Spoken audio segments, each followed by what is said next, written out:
ईश्वर शूल पाणी त्रिपुरारी शक्तिधर लेपटे अगणित व्याल भयंकर हो प्रसन्न स्मृति तन पर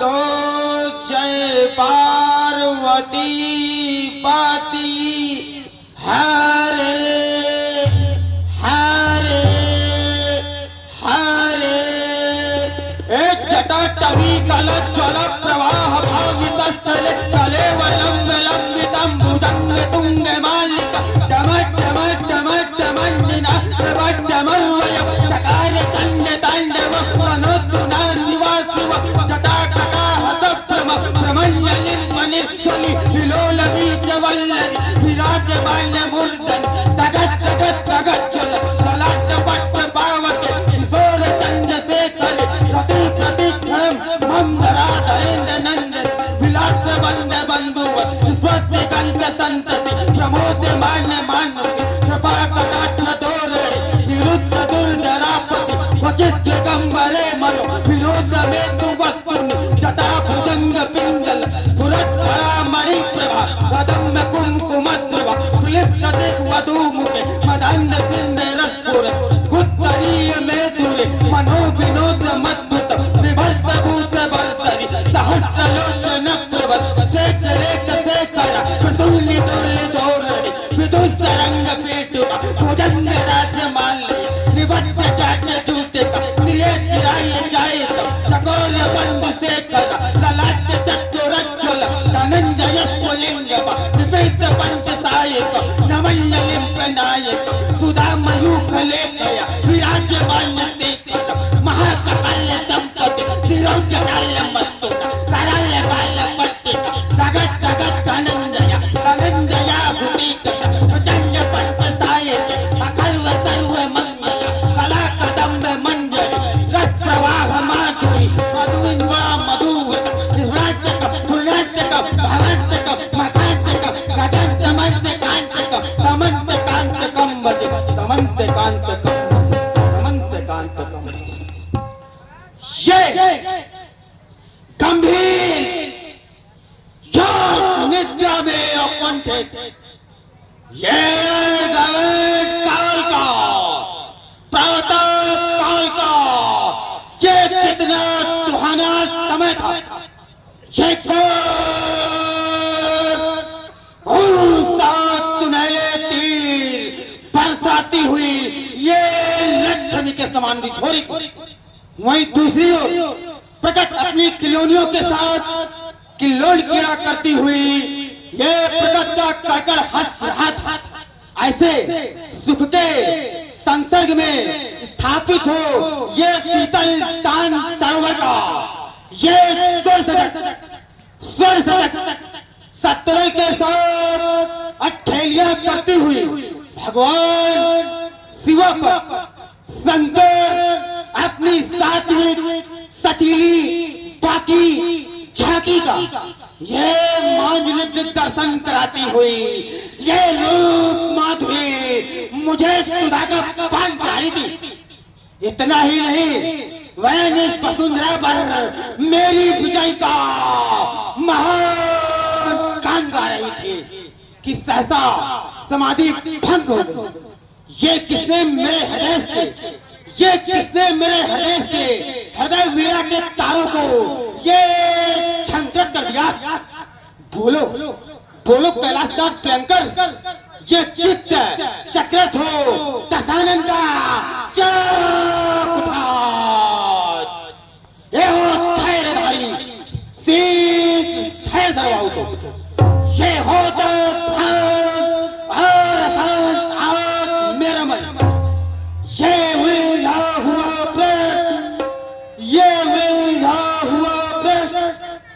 आकर समझाओ तो ये विविध विविध व्याधियों से ये व्याधियां बढ़ाते घेरती है मार नाथ रास्ता दिखाओ तो आपके सिवा कौन है मेरा दीनानाथ। आपके सिवा कौन है मेरा दीनानाथ। ये सिवा के सुहाग बिंदु संकट हटाओ तो शिवा के सुहाग बिंदु संकट हटाओ तो। किंतु ये क्या ये मनमाना तकलीफ होता है, ये जो भड़क उठे, ये जो बन पर हुए पतली, ये पर्यायी बंदी को भड़क उठे है। कौन कह रहा संभालो, फिर से धनुष उठाने को है। कौन कह रहा कानों में अब चलो थाना दत्ताने को। लेकिन नहीं, ये पल है तो मेरी भुजाओं में, ये पल है तो मेरी भुजाओं में, ये क्रोध है तो मेरी निगाहों में। इस अमनी से अमृत दसों दिशाओं में ये जिधर भी दस्तहात करता हूँ, रावण ही रावण दिखाई देता है। ज्ञान और विज्ञान का जीता जागता उदाहरण मैं हूँ। मैंने इस अखिल विश्व की समृद्ध को पैरों तले राम कर इस लंका को वैभव का केंद्र स्थापित किया है। फिर ये देता कौन आदेश? लंकाधीश पर सावधान। ये सावधान शब्द की पुनरावृत्ति ये मारे मन मानस पटल पर ये भुलाएं आज मचाती है। ये अस्त्र सच उठाने को, ये मानस विचार में सुनने, ये हृदय घबराता है। ये अस्त्र सबसे भीषण झंकार निकलती है। ये युद्ध का निमंत्रण कौन है पढ़ाता? ये युद्ध का निमंत्रण कौन है पढ़ाता? ये युद्ध का निमंत्रण कौन है पढ़ाता? ये तांडव नर्तनकारी देव सावधान सावधान सावधान। अब तांडव नृत्य करो शिव शंकर, तांडव नृत्य करो शिव शंकर। ये डब्लू बाजे कराई है, ये नाचे के साथ ताल ताल, ये करमे ले फिर कार रही खेलते रही ताल, फिर शक्ति तल में हो भरभर। अब तांडव नृत्य करो शिव शंकर, अब तांडव नृत्य करो शिव शंकर। ये मचाए विश्व में महाप्रलय, सब एक साथ हो आप मिलाए। ये कूचे तमनेश्वर एक समय जय। क्या बात है भोलेनाथ बेटा, आप मौन है? आप तो हमेशा में सद मंत्र दिया करते थे, सत परामर्श दिया करते थे, सत विचार दिया करते थे, सत ज्ञान दिया करते थे। लेकिन आज आपको मौन। बोलो नाथ, अरे बोलो नाथ, अरे बोलो कुर्चन मौली गिरजा पसंद कर, ये बोलो कुर्चन मौली गिरजा पसंद कर। ये मानस रात रात विप्लव मचा जाता है।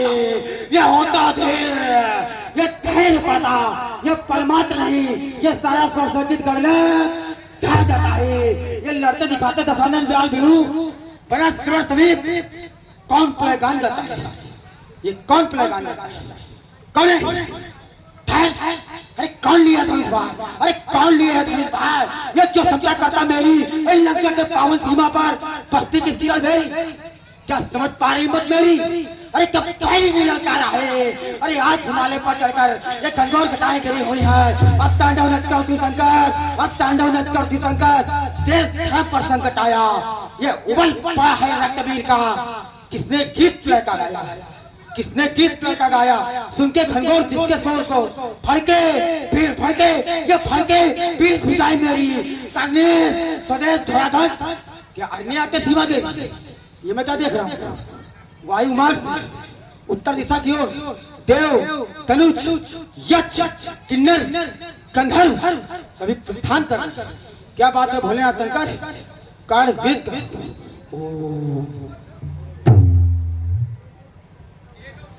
ओम शिवाय नमः, महेश्वराय नमः, पिनाकनाय नमः, वामदेवाय नमः, वीरपक्षाय नमः, कपालिनी नमः, नीलोहिताय नमः, आनंदेश्वराय नमः। विदित हो गया एक रचा स्वयंवर सीरा ध्वजने, ये रचा स्वयंवर सीरा ध्वजने।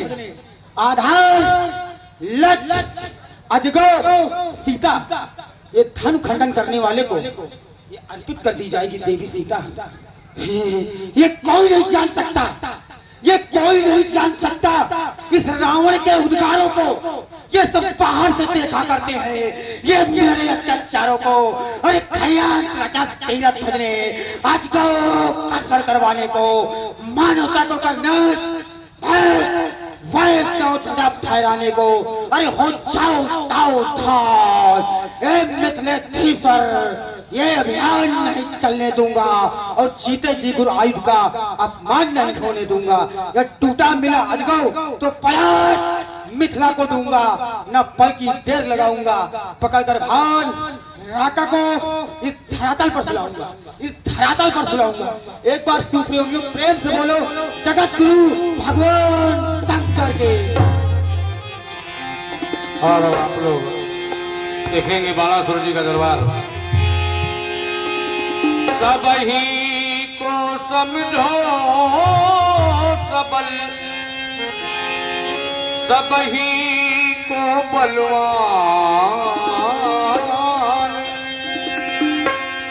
सभा मत पे ही अवसर आए रावण बाण। अब सुने बाणासुर जी के रूप में हमारे अभिषेक शुक्ला जो बिल्हौर से आपके बीच में उपस्थित हैं। सुंदर प्रस्तुति रावण बाणासुर संवाद की।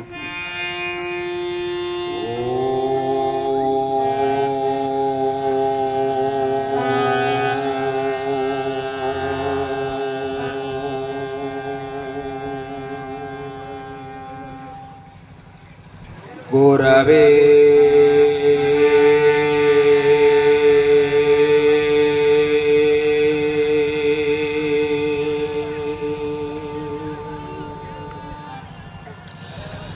नमः।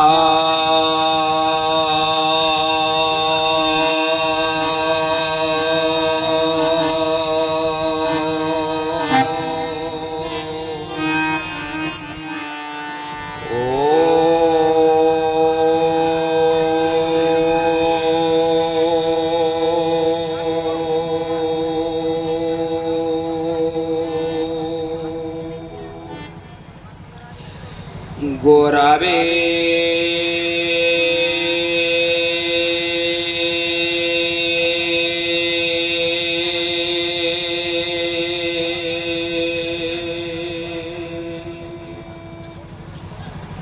नमः।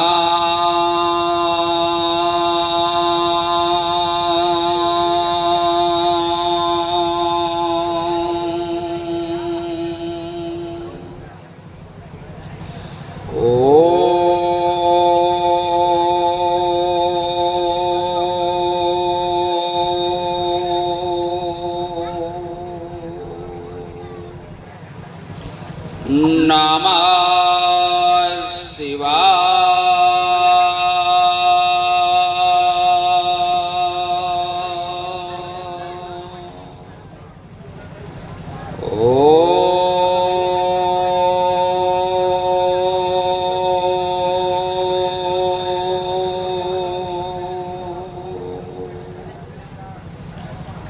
नमः शिवाय।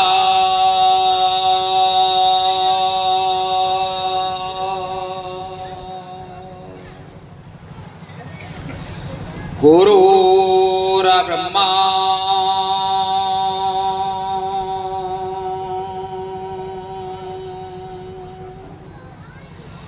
गुरुर्विष्णु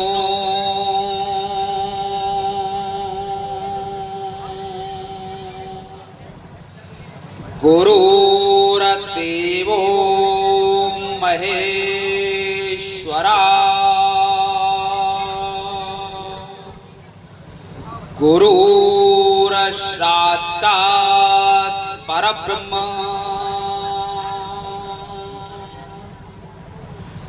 तस्मै श्री गुरवे नमः। तस्मै श्री गुरवे नमः।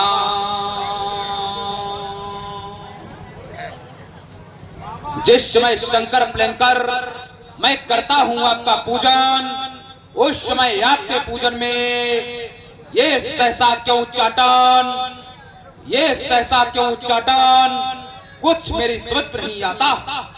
क्या रक्त बास्तार चंडी मंडवाली काली का खप्पर रक्त से खाली हो गया, या फिर सोड़ी सोचड़ा बेक्षड़ी वसपति वसुंधरा का कोई मूल रक्त में व्यक्त होने के लिए किसी का बलिदान मांग रहा है, या फिर मेरी आज्ञा का उल्लंघन कर मंद मंद गति से प्रभावित होने वाले पवन पलायन ने झंझा का रूप धारण करके अपनी प्रखर प्रभा से प्रकाशित होने वाले प्रभाकर को धूमिलता प्रदान करने की चेष्टा कर रहा है, धूमिलता प्रदान करने की चेष्टा कर रहा है, या फिर मेरे एक छेड़ते हुए संकेत पर अपना सिर झुकाकर खड़ी हो जाने वाली योगिनी आज संपूर्ण भूमंडल में स्वच्छंद विचरने का उल्लास कर रही है, स्वच्छंद विचरने का उल्लास कर रही है, क्योंकि रात का समय है। मंद मंद मारो बचल सा रहा है, संपूर्ण नक्षत्र मंडल शून्य आकाश में अटखलियां ले रहा है कि रात्रि की देवी मानसा शाये शाये शाये की आवाज करती हुई संपूर्ण भूमंडल में स्वच्छंद विचरने का उल्लास कर रही है, स्वच्छंद विचरने का उल्लास कर रही है, क्योंकि रात का समय है। मंद मंद मारो मचल सा रहा है, संपूर्ण नक्षत्र मंडल शून्य आकाश में अटखलियां ले रहा है।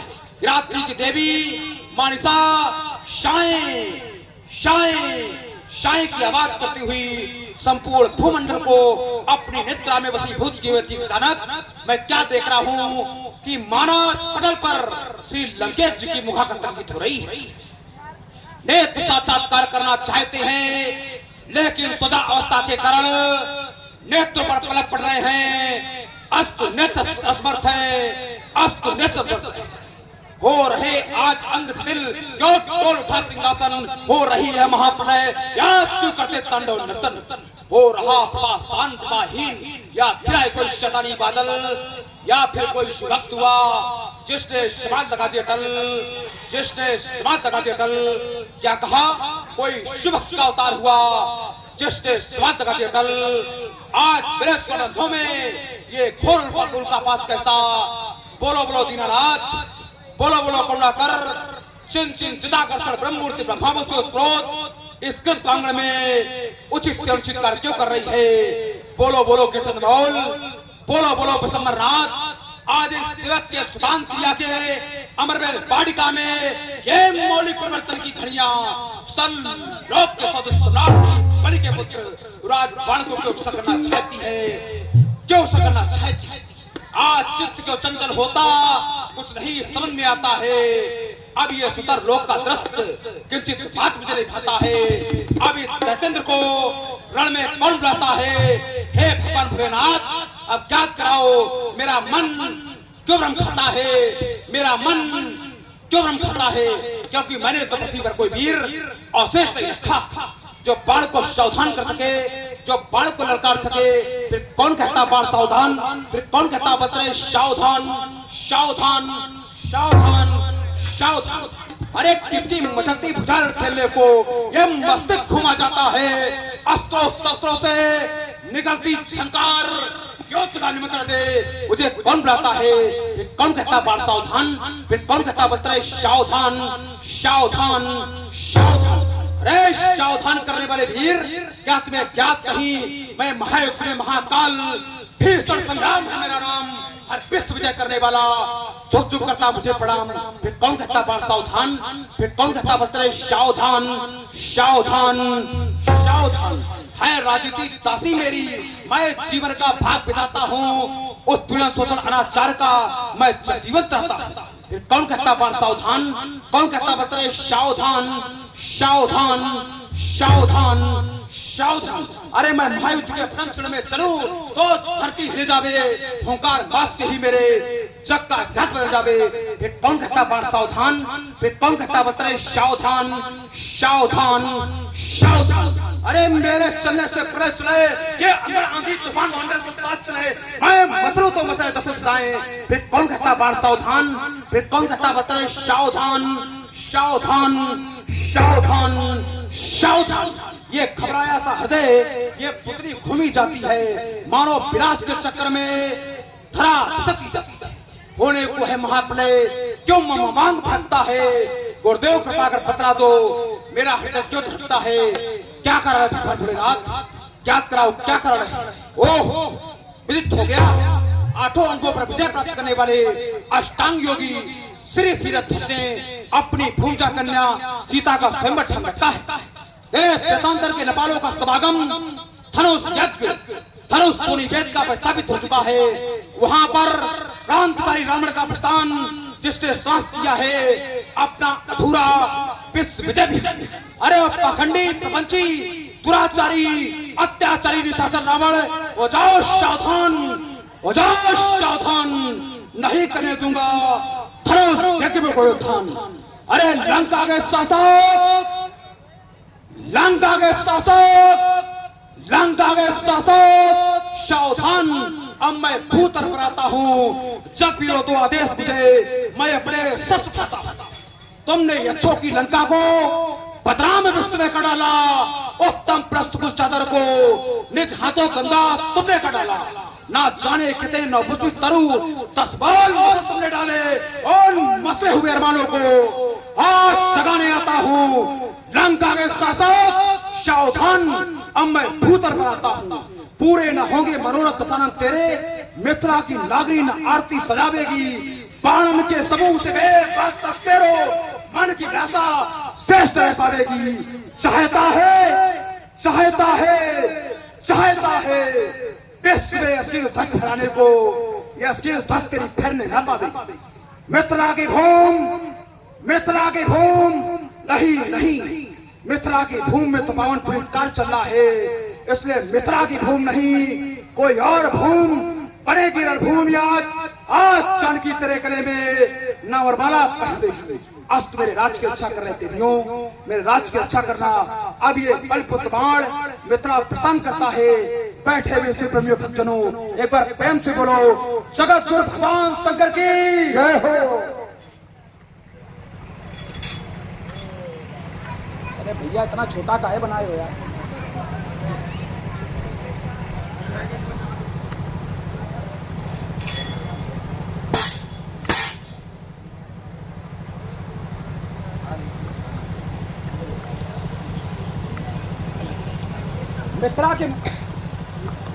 मिथिला के मुख्य द्वार पर उपस्थित द्वारपाल कहे जाकर के योगराज को सूचित करो कि मिथिला के सिंहपुर पर श्री बलि के पुत्र राज बाण का आगमन हुआ है।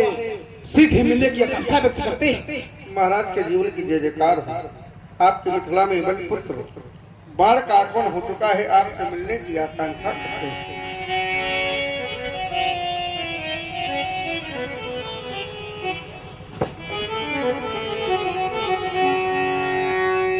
श्री शीतल लोक के प्राण प्रिय बंधु बाण, जय जय श्री भोलेनाथ की जय जय श्री भोलेनाथ। ब्रह्मज्ञानी, तत्वज्ञानी, कर्मज्ञानी, कर्मनिष्ठ, धर्मनिष्ठ, सत्यनिष्ठ, यम नियम आसन प्राणायाम प्रत्याहार धारणा ध्यान और समाधि के 8 अंगों पर विजय प्राप्त करने वाले अष्टांग योगी श्री सीरध्वज, जय शंकर की, जय प्रियंकर की, जय तुखर की, जय हरहर की, जय नीलकंठ की, जय शेष की, जय विशेष की, जय जय महामृत्युंजय महाकाल।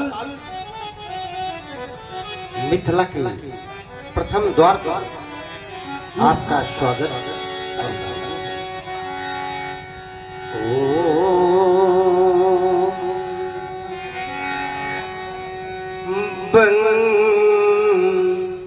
धोखा और ये शुभो आगमन और ये पाण का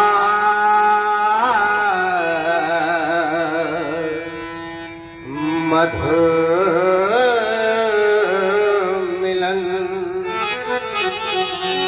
और खिल उठी कली कली और महके उठी गली गली और ये तन पुलक पुलक उठा और ये मन हुलसो हुलसो उठा और पते को निहारते रहे आप जो मिले नयन ये बाण का मधुर मिलन और ये बंधु का शुभ आगमन। आपका इस मिथिला के प्रथम द्वार पर स्वागत और वंदन।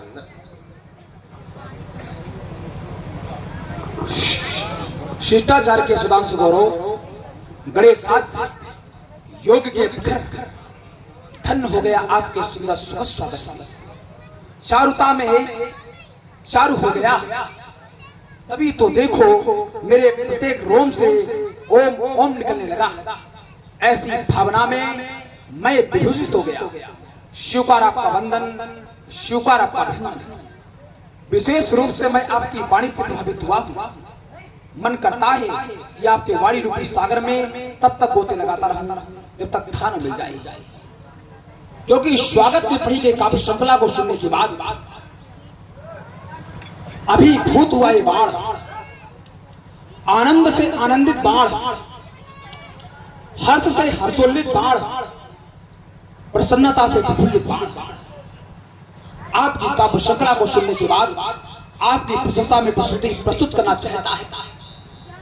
जो ही ये बाण आपकी प्रशंसा में प्रस्तुति प्रस्तुत करने के लिए अग्रसर होता है, त्यों ही बाण का हृदय रोक देता है।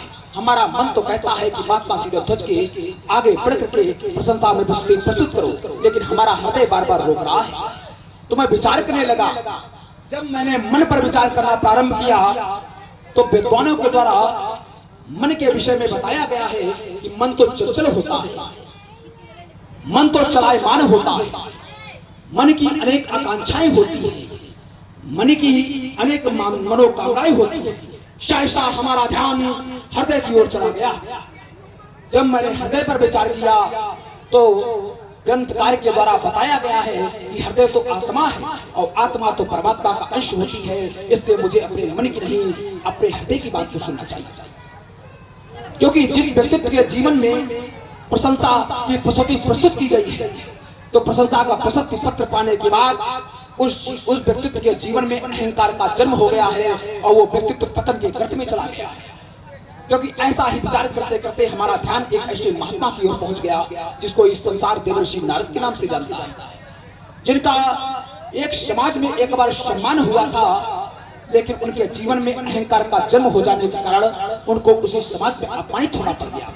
इसलिए मैं नहीं चाहता हूं कि महात्मा शिरोध्वज के जीवन में ऐसी कोई प्रकार की घटना घटे, लेकिन मैं देख रहा हूं कि महात्मा शिरोध्वज की समाज ये सोच रही होगी कि हमारे ज्ञानी राजा के द्वारा बाण का स्वागत सम्मान, हमारे कर्तव्यनिष्ठ राजा के द्वारा बाण का स्वागत सम्मान, हमारे योगी राजा के द्वारा बाण का स्वागत सम्मान, हमारे धर्मपालक राजा के द्वारा बाण का स्वागत सम्मान, हमारे धर्मनिष्ठ राजा के द्वारा बाण का स्वागत सम्मान, हमारे प्रजापालक महात्मा राजा के द्वारा बाण का स्वागत सम्मान। प्रति उत्तर में बाण का एक शब्द नहीं। तो मैं विचार करने लगा। जब मैंने विचार किया कि अगर महात्मा शिरोध्वज के जीवन उनकी प्रशंसा में प्रस्तुति पत्र प्रस्तुत न करके उनके वाणी की प्रशंसा कर दूं तो यहाँ पर बैठे हुए जनक की समाज के अंदर उठ गए उद्गार भी समाप्त हो जाएंगे और जनक की प्रशंसा भी हो जाएगी, क्योंकि वाणी अत्यंत प्रिय है। वाणी के संदर्भ में कहे गए विद्वानों के मतों में से एक विद्वान का मत प्रस्तुत है। वाणी के विषय में उस विद्वान ने अपना मत प्रस्तुत किया है कि मधुमा यदि कंठ में न हो मधुरिमा यदि कंठ में ना होती तो शत्रुपान बन गया होता, कि मधुरिमा यदि कंठ में ना होती तो शत्रुपान बन गया होता, वेदना हृदय में ना होती तो हृदय पाषाण बन गया होता, कि वासना यदि प्रेम को न छलती, या यूं कह दूं कि प्रेम वेद भाषा न होती तो प्रेम वरदान बन गया होता, याचना भक्त में ना होती तो भक्त स्वयं भगवान बन गया होता। सुना है पुत्री का विवाह, उसी को सुनकर मैं सहयोग की भावना से उपस्थित हुआ, अतः मेरा सहयोग आपके साथ है, आप जाएं।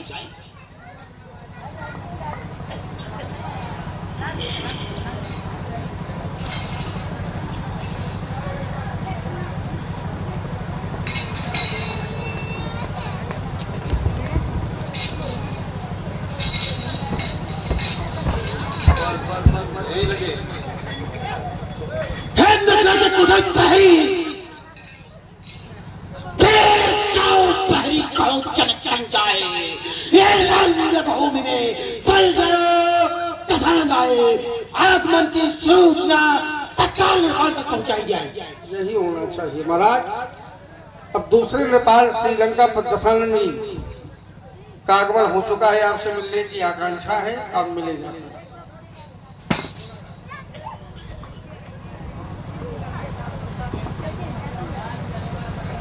हे कंचन नगरी की सम्राट, मैया के एक सी की कोप को धन्य कर देने वाले श्री रावण जी के चरणों में श्री हर्ष रोमा पुत्र सीरथ ध्वज एक बार नहीं, दो बार नहीं, सत सत बार नमन करता है।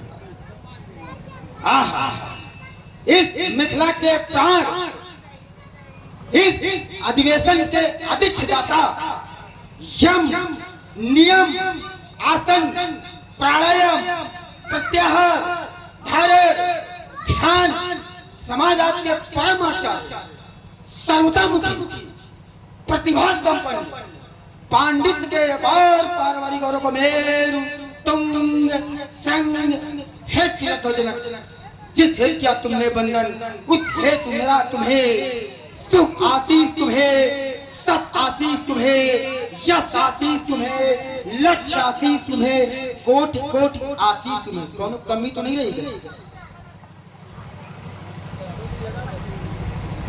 स्वीकार करें मेरी ओर से यह चरण। ओ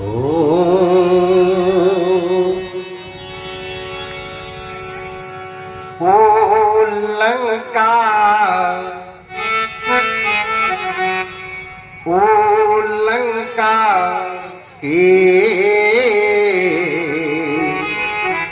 हे सम्राट तुम्हें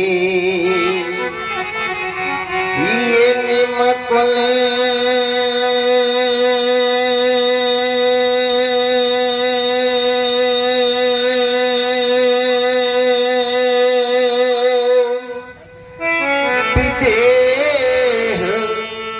करता प्रणाम, ये निमकुल विदेह करता प्रणाम। इतना ही नहीं गुरुबंधु कि हो तो सके और तुम परमेश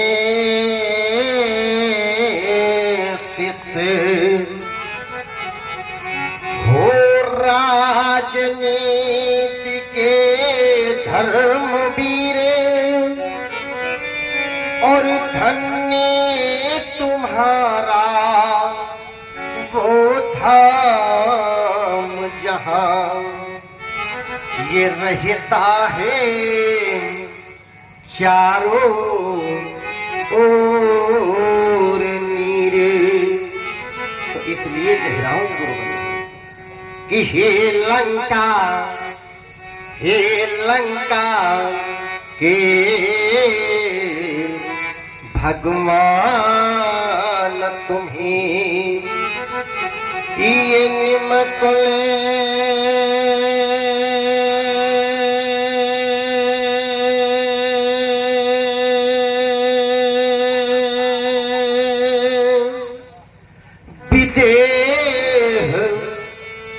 करता प्रणाम ये निमकुल विदेह करता प्रणाम।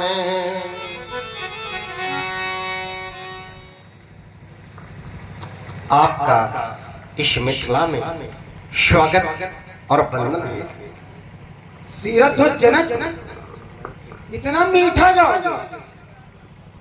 एक क्षण तो मुझे ये लगा कि आप गाते रहे और सुनते रहे, इतना मीठा।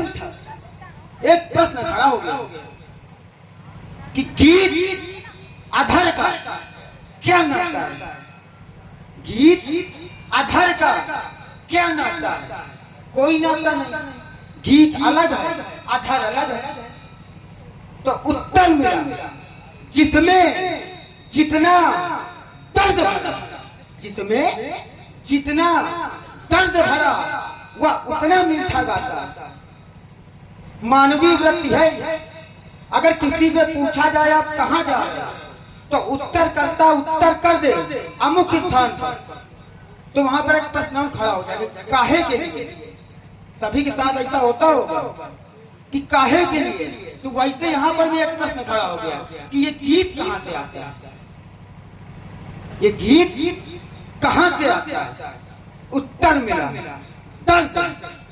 दर्द जब मन का मीत बनता है, दर्द जब मन का मीत बनता है, कोई अनुभव पुनीत बनता है।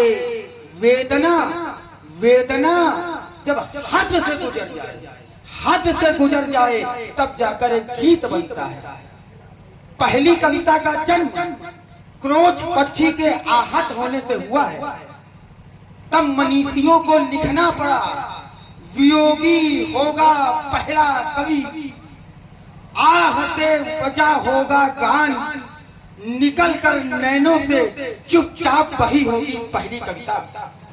तुम मानवता की साकार मूर्त, मानवता को तलने वाले, सत्य अहिंसा यम नियम आदि का पालन करने वाले है कौन कार्य ऐसा जगमा जो तुम पूर्ण नहीं कर सकते? अपनी इस निर्मलमय वाणी से पत्थर को भी पिघला सकते हो। है कार्य तुम्हारे तीरध्वज झिलमिल झरना झरने वाले, ओ मानवता की साकार मूर्त, दानवता को तलने वाले, मानवता की साकार मूर्त, दानवता को तलने वाले। सुना है मैंने आपका प्रण, और आपके प्रण को सुनकर इस रावण की उपस्थिति मिथिला में हुई है। जाएं आप देखें राज्य के अन्य कारभार।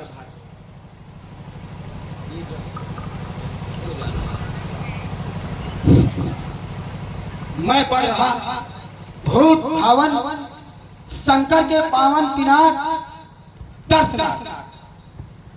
भूत भावन शंकर के पावन पिनाक, प्रथम तो आप इस रावण का प्रणाम स्वीकार करें।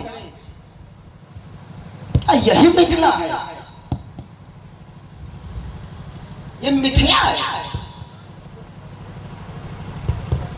क्या हो गया, क्या हो गया इन सनातन धर्मावलंबियों को? क्या हो गया जिन्होंने गुरु अवमानना का बीड़ा उठा रखा है? गुरु अवमानना का बीड़ा उठा रखा है।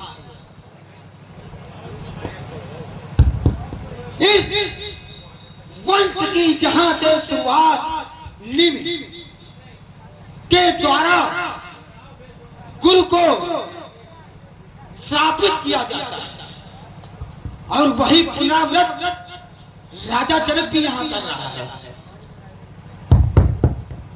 भगवान भूत भावन शंकर के पावन पिनाक को नष्ट करा रहा है। विश्व में गुरु अवमानना कर इससे बड़ी कहीं नहीं देखी गई। इससे बड़ी गुरु अवमानना विश्व में कहीं नहीं देखी गई। हाँ, याद आया वो देवराज देवगुरु पद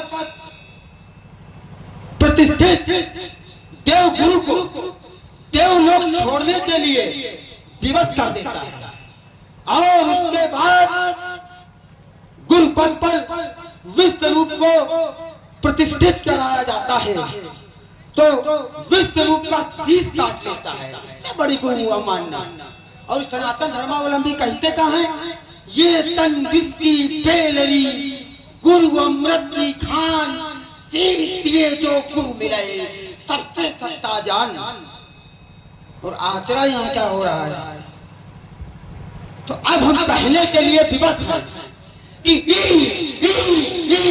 कर्जे तो खूब, कर्जे तो खूब, पल पल सैना एक खून, ये तोड़ा ईमान इन मेघों में है। यहाँ जो कहा तो किया, जो किया सो दिया, ये करल और गुमान इन मर्दों में है।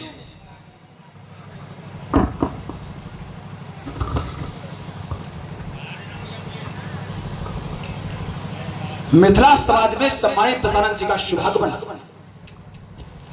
आगमन उपरांत राजा जनक के द्वारा स्वागत सम्मान,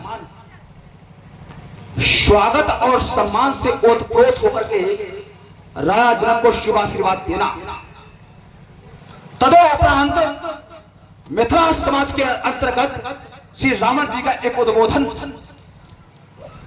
के मूल में सनातन धर्मावलंबियों पर एक प्रश्न चिन्ह खड़ा किया गया। श्रीमान जी के द्वारा 3 बिंदु प्रस्तुत किए गए। प्रथम बिंदु इस वंश की जहां से शुरुआत हुई है, अर्थात राजा निमि के ऊपर एक प्रश्न चिन्ह खड़ा किया गया कि राजा निमि के द्वारा अपने गुरु को श्रापित किया गया। दूसरा बिंदु देवराज के ऊपर प्रश्न चिन्ह खड़ा किया गया कि देवराज इंद्र अपने गुरु बृहस्पति को देवलोक छोड़ने पर मजबूर कर देते हैं। जब दोबारा गुरु के पद पर प्रतिष्ठित विश्वरूप को किया जाता है तो अपने गुरु विश्वरूप का शीश काट देता है। चलिए मैं इनके बिंदुओं पर क्रमशः उत्तर करूंगा, लेकिन उससे पहले आए हुए आगत का स्वागत सम्मान ये हमारी सनातन धर्म परंपरा है, या ये कह दिया जाए कि मिथिला की संस्कृति है, क्योंकि आने वाला व्यक्तित्व कोई साधारण व्यक्तित्व नहीं है, जिसके विषय में कहा गया है कि रावण नाम वीर बलवंडा, रावण नाम का प्रचंड श्रेष्ठ वीर मिथिला समाज में उपस्थित हुआ है।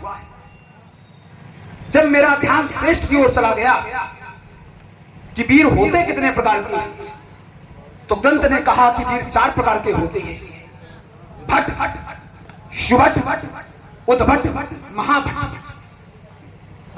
श्री रावण जी महाभट कोट की होता है। जब मैंने पुनः ग्रंथ की ओर अपना ध्यान केंद्रित किया तो ग्रंथकार ने हमें भी उसी श्रेणी में लाकर खड़ा कर दिया, रावण बाण महाभटवारी। तो सिद्धांत कहता है कि अगर एक वीर के सामने दूसरा वीर उपस्थित हो तो उसका पूजन करना चाहिए, उसका अर्चन करना चाहिए, उसका वंदन करना चाहिए। वीर वीरेण पूजते। एक आधार और है हमारा, इनसे बड़ा मजबूत आधार है वो हमारी बुआ रत्नमाला की पुत्री ब्रजज्वाला, इनके छोटे भाई कुंभकर्ण को ब्याही है। इससे ये हमारे मान पक्ष से है, और मान कैसा भी हो उसे किसी ना किसी कारण से मानना ही पड़ता है। इसलिए मिथिला समाज के अंतर्गत रक्ष संस्कृति का प्रचार प्रसार करने वाले राक्षस कंचन नगरी के सम्राट प्रस्थकुलभूषण मकैक्सी के गोद के प्रसून श्री रावण जी ये बाण आपके चरणों में प्रणाम करता है, वंदन करता है, अभिनंदन करता है, स्वीकार करता है। आहा, बल करे, बल सुमन, शौरिपुराधीश, महाकालवान, जय जय श्री शंकर भगवान। चलिए श्री रावण जी के द्वारा जो प्रथम में प्रस्तुत किया गया था कि राजा निमि के द्वारा गुरु को स्थापित किया जाता है, या राजा निमि के द्वारा पहले गुरु को स्थापित किया गया या गुरु के द्वारा पहले राजा निमि को स्थापित किया गया। इस बिंदु को यही छोड़ते हुए मैं जानना चाहता हूं कि गुरु के द्वारा पहले स्थापित किया गया या पहले राजा निमि के द्वारा स्थापित किया गया।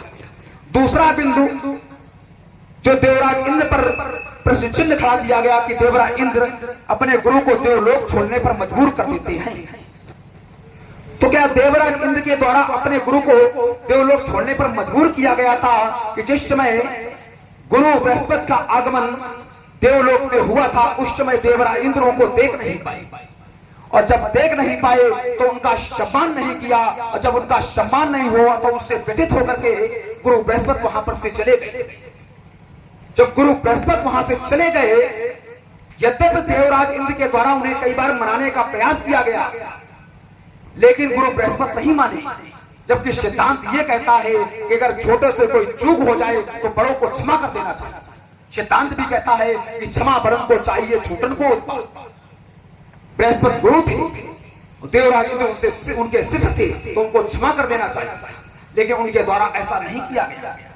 दूसरी बात, जब जब त्वष्टा के पुत्र विश्वरूप को गुरु के पद पर प्रतिष्ठित किया गया तो उनके द्वारा शीश काट दिया गया।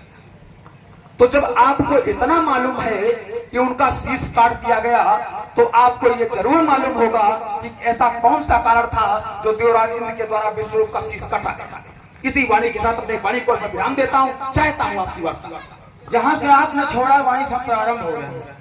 आपने कहा विश्वरूप का शीश क्यों काटा गया? विश्वरूप वसुधैव कुटुंबकम की भांति कार्य कर रहे थे, छोड़ दिया। कुटुंब का कार्य कर रहे थे, बिल्कुल। हमने तो नहीं जाना है कि वसुदेव कुटुंब का कार्य कर रहे थे,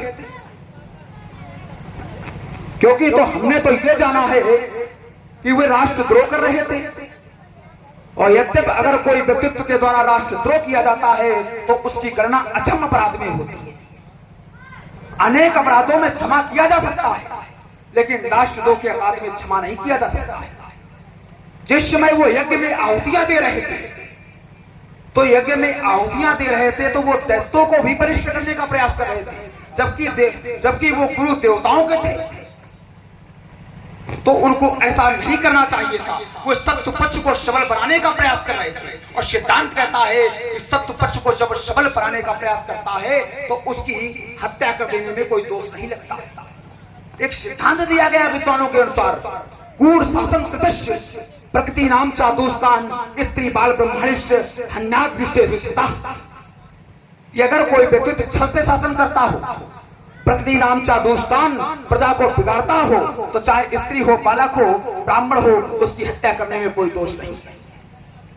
इसलिए देवराज इंद्र ने उस सिद्धांत का पालन किया कि राष्ट्रद्रोह तो अक्षम अपराध होता है, इसमें क्षमा नहीं की जा सकती है, इसलिए उनका शीश काट दिया गया। तो उन्होंने अपने श्रुतियों वेदों के सिद्धांतों का पालन करते हुए ऐसा किया है। तो मैं ये मानता हूँ कि उनके द्वारा कोई अनुचित कार्य नहीं किया गया। मैं यही अपनी वाणी को अल्पविराम देता हूँ, चाहता हूँ आप इससे पूर्णतः यात्रा करने का प्रयास करें। जब वो वसुधैव कुटुंबकम की भांति कार्य कर रहे थे, तो वसुधैव कुटुंबकम में कौन शत्रु कौन मित्र, सभी समान भाव से देख भाई। उसके लिए पूरा वसुधैव समान भाव से, उसके लिए कौन शत्रु और कौन मित्र।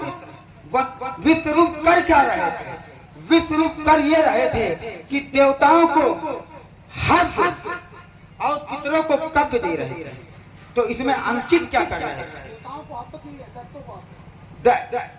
देवताओं को हक पितरों को कब्ज दे रहे थे, देवताओं को हक पितरों को कब्ज। इसमें अनुचित क्या कर रहे थे? सोच लीजिए, सोच लिया। इसमें अनुचित क्या कर रहे थे? इसमें कोई विश्वरूप अनुचित नहीं कर रहे थे, क्योंकि विश्वरूप जो भी कर रहे थे अपनी, क्योंकि उनकी माता जो थी वो दैत्य कन्या थी। तो जब वो विश्वरूप इस पद पर प्रतिष्ठित किए गए तो माँ ने कहा कि जितना तुम्हारा देवताओं के साथ साथ जितना देवताओं पे अधिकार है उतना तुम्हारा दैत्यों पर भी अधिकार है। तो मात्र अपनी माता की आज्ञा का पालन कर रहे थे, इसमें वो कोई अनुचित नहीं कर रहे थे। और अल्प विराम। अब आप चलिए, आपने कहा कि जहां से अपने तर्क की श्रृंखला को पढ़ाया है मैं उसी से जुड़ने का प्रयास करता हूं। आपके द्वारा कहा गया कि वो अपनी माता की आज्ञा का पालन कर रहे थे, अर्थात उनकी माता की आज्ञा थी और उनकी माता दैत्य पक्ष से थी। एक बात। दूसरी बात आपने ये रखी थी कि देवताओं को हब और दैत्यों को कब्ज दे रहे थे। ये सिद्धांत है, ये तो यज्ञ का सिद्धांत है कि देवताओं को हब और पितरों को कब्ज, लेकिन वो इसका उल्टा कर रहे थे। देवताओं के भाग्य हब को छीन करके दैत्यों को दे रहे थे। यही तो उनका अनुचित कार्य था, ये नहीं करना चाहिए था। लेकिन जब उनकी माता रचना के द्वारा जब ये कहा गया कि तुम्हारा दैत्यों के प्रति भी कुछ ना कुछ बनता है, इसे तुम्हें करना चाहिए, उनकी मदद करनी चाहिए, तो क्या देवताओं के भाग्य को छीन करके उनकी मदद करना उचित था? एक बात, अगर किसी माता के द्वारा अपने पुत्र से ये कहा जाए कि तुम राष्ट्रद्रोह कर दो, क्या कर देना चाहिए?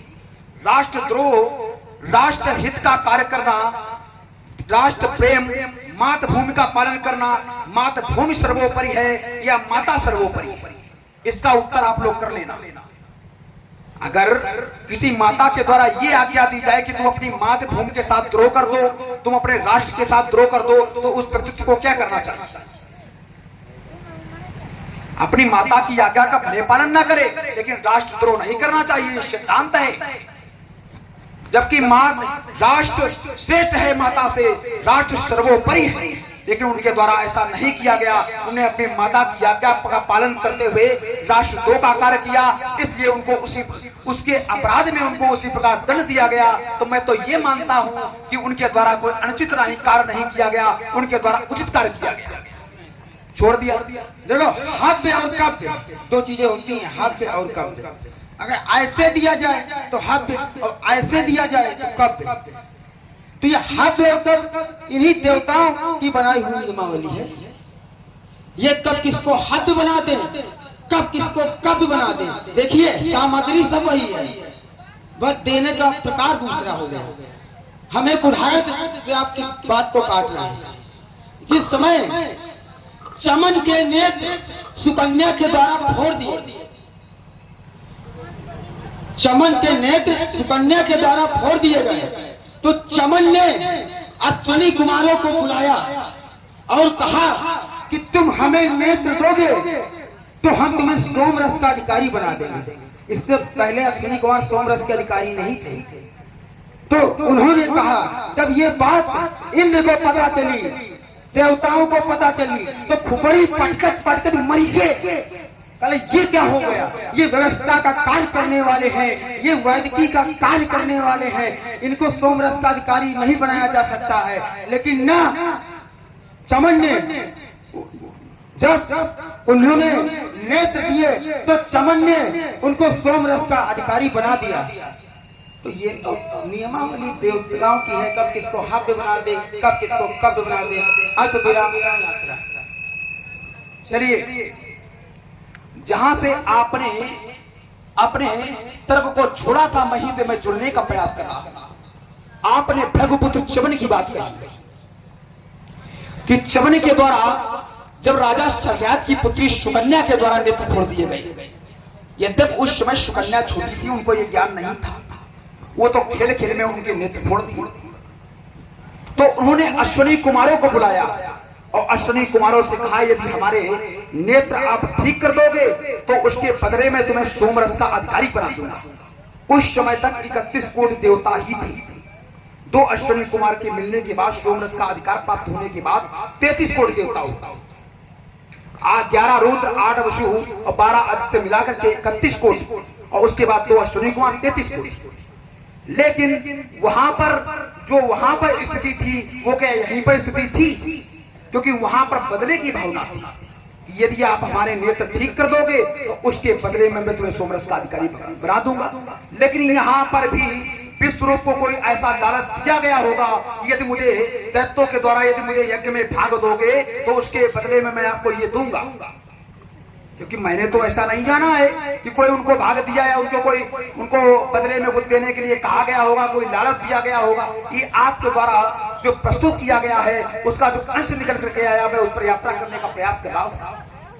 आपने कहा कि बदले की भावना से उन्होंने ये कहा, और देवता खुपड़ी पटकर मरी गई। लेकिन उस समय चमन सामर्थ्यवान थे कि मैं सोमरस का अधिकारी बना सकता हूं। अगर असमर्थ व्यक्ति होगा तो वो नहीं बना सकता, लेकिन चमन के अंदर ये सामर्थ्यता थी, उन्होंने बना दिया। तो उनको किसी व्यक्तित्व के द्वारा अनुचित नहीं कहा गया। भले ही देवताओं ने उनका विरोध किया हो, लेकिन उनके द्वारा कोई अर्जित नहीं किया गया। दूसरी बात, जो वहां पर बदले की भावना थी, वो क्या यहाँ पर बदले की भावना थी? मैं अपनी वाणी को विराम देता हूँ, यात्रा करें। जहाँ से छोड़ा वहीं से आपने कहा कि उनके द्वारा बदले की भावना थी, तो इसका मतलब फिर तुम्हारे गुरु शुक्राचार्य जी को भी कोई प्रलोभन दिया होगा, क्योंकि जब बृहस्पति का पुत्र कच्छ शुक्राचार्य के पास मृत संजीवनी विद्या के लिए गया, तब वहां पर शुक्राचार्य ने मृत संजीवनी विद्या कच्छ को दी, तो उनके द्वारा भी कोई ऐसा कार्य किया होगा। अब आप बताएं।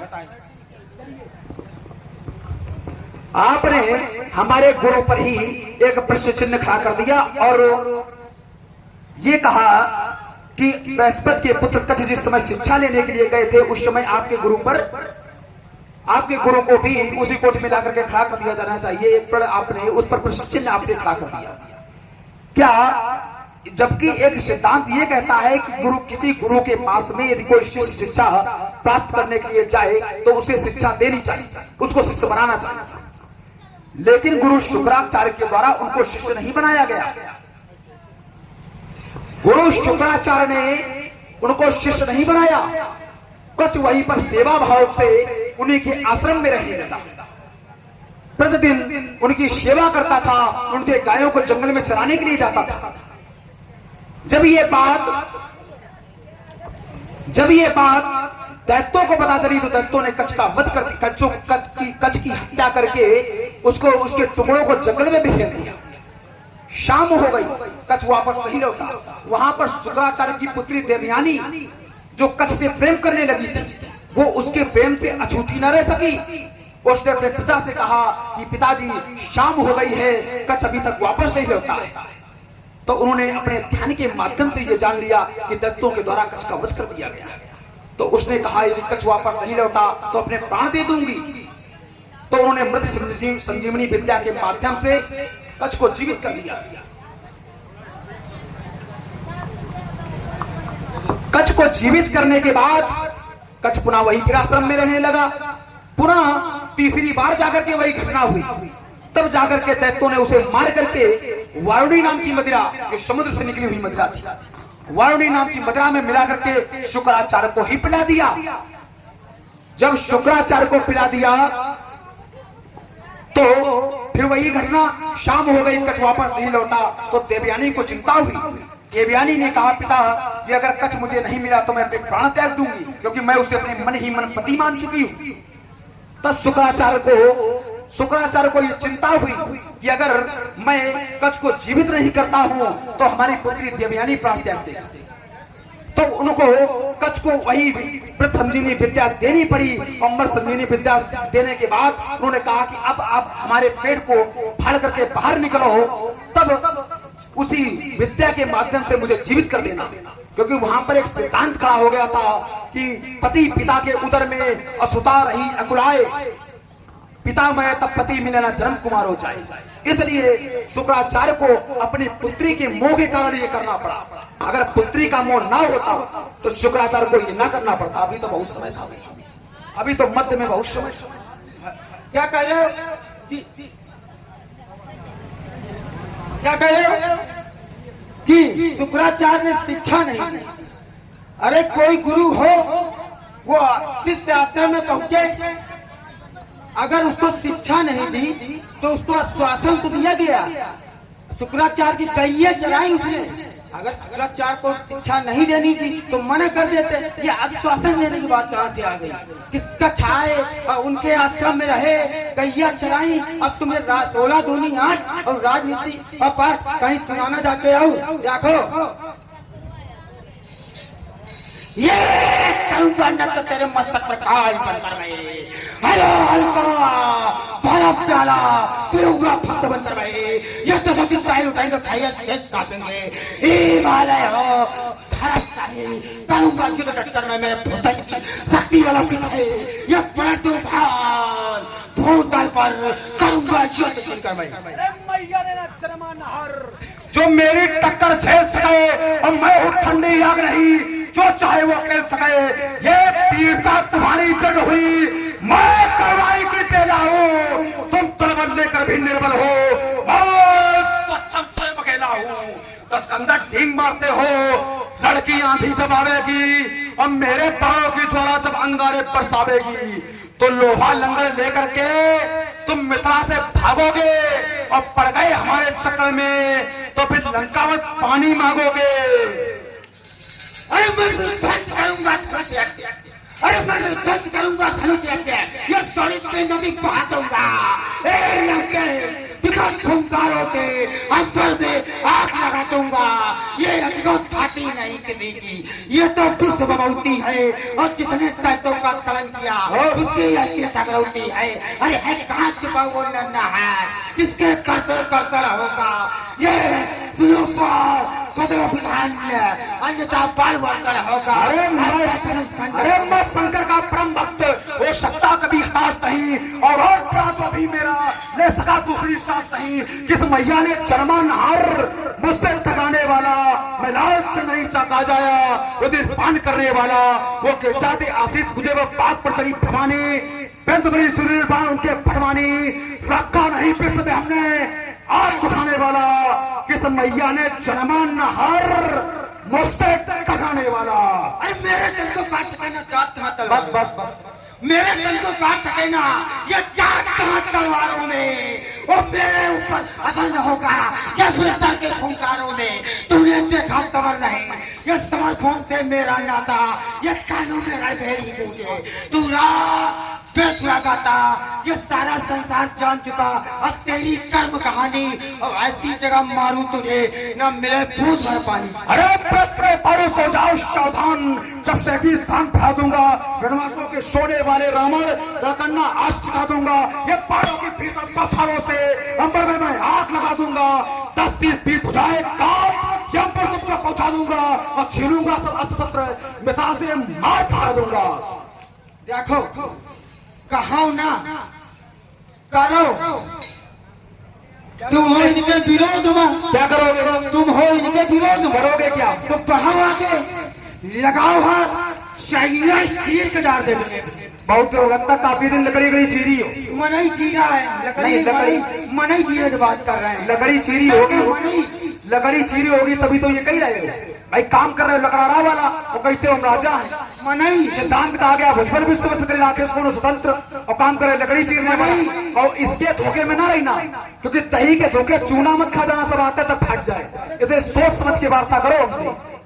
बारे चूना तुम्हारे एक से चूने के खाए जब चलते हैं ना तो घर से घी पी के चलते हैं, क्योंकि चूने में घी का प्रभाव नहीं होता।